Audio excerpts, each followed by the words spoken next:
tu yên chỉ là lia ô từ rồng xa ya tha có rồng khó tư cha cô yo vu ô lúa rồi con ăn lo rồi lúa chỉ chê mà tàu có lưu để cho rồng đi cứu chỉ bù câu oai có thể cho cô mù lúa bó câu oai thì có mù lúa lì tu. Phụ nữ khi nào đẹp nhất? Khi có nhiều tiền ư?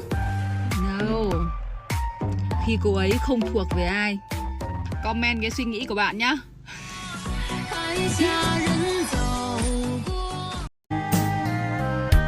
Chỉ không biết lo là bao nhiêu lại có cố bao tiêu có tư tôi sẽ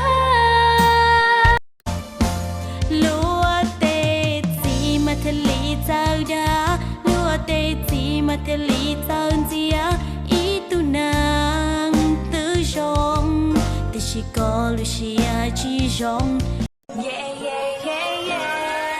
Đưa tay đây là mãi bên nhau bạn nha. Hậu cụ luôn cho trong lý có bỏ nó xưa